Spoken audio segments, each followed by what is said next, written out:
Histoire 2. Podcast d'histoire courte. Épisode 9. Tripote-moi sur la ligne 3. De Sébastien Jousset, lu par David Borance.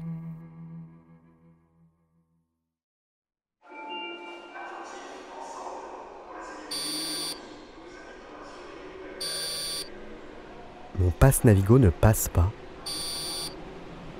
Je comprends pas pourquoi. Dans ma tête, des dizaines de scénarios. Je crois que c'est possible de démagnétiser cette merde en la laissant dans son portefeuille, avec sa carte bleue ou un truc dans le genre. Ou alors le mec de la RATP, le surdoué chargé de mon dossier, a, entre deux ricards, renversé son verre sur ma fiche et l'acheter, ni vu ni connu, je t'embrouille. Quoi qu'il en soit, je vais devoir enjamber. Toujours cette petite poussée d'adrénaline provoquée d'une part par la peur d'un contrôleur caché derrière la vitre sans teint en face du tourniquet, dans l'attente de mon franchissement avec son œil rieur et pervers, mais d'autre part provoquée par mon ego. Comment passer la barrière ? Jamais réussi à le faire correctement. À chaque fois, mon sac s'accroche à je ne sais quel levier, ou bien ma souplesse n'est pas suffisante pour lever la jambe au-dessus de la barre, ou comble de la honte, j'ai un trop gros cul pour me glisser entre la petite porte et la paroi du tourniquet.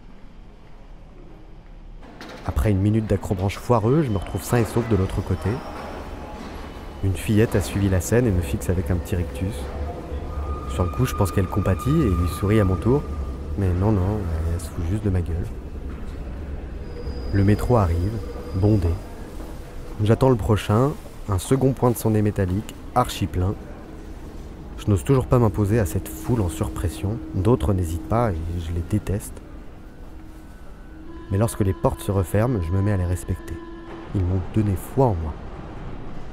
Le prochain, je fonce dans le tas. Et justement, le troisième métro ouvre ses portes et en première ligne, un gros tas. Je revois mes cours de bio de pharma. La graisse beaucoup plus élastique et moins dense que le muscle, c'est ma chose. Comme un enfant dans un château gonflable, je m'élance et m'enfonce dans cet adipocyte géant. C'est moelleux, presque agréable. Pendant un instant, je retrouve la sensation de mon matelas perdu il y a à peine une heure, où j'étais bien. Les portes se ferment. Tous les voyageurs du wagon me dévisagent et me détestent d'avoir encore un peu réduit leur espace. Je m'en tape. À la prochaine station, ce sera le nouvel entrant, l'ennemi de tous. Et le mien aussi. 4, 5 stations dans la chaleur suintante et dans les effluves humaines de toutes sortes. Un talon aiguille sur mon orteil me sort de mon semi-coma. Je lève la tête. Elle était là.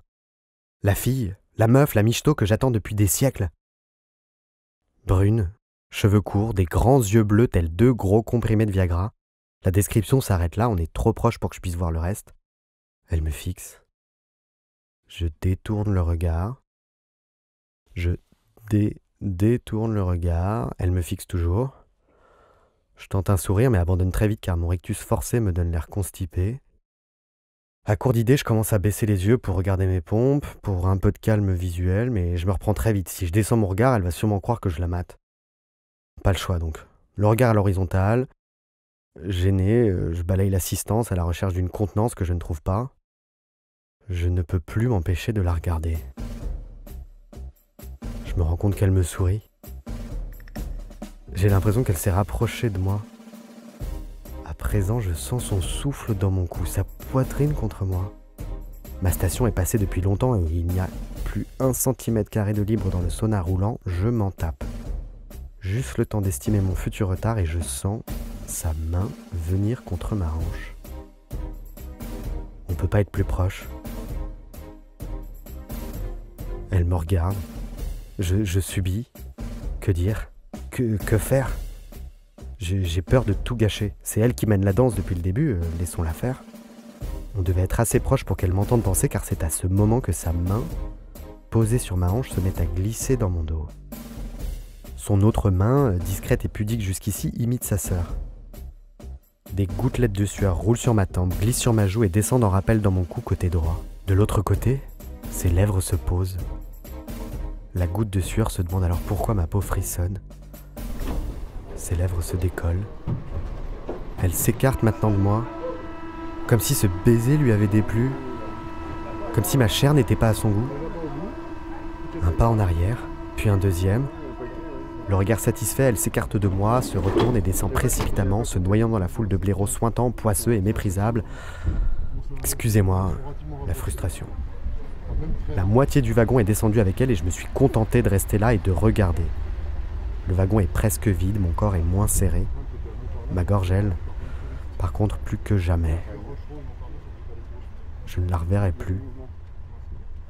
Plus jamais. Je mets ma main sur ma hanche comme pour retrouver la sensation de la sienne.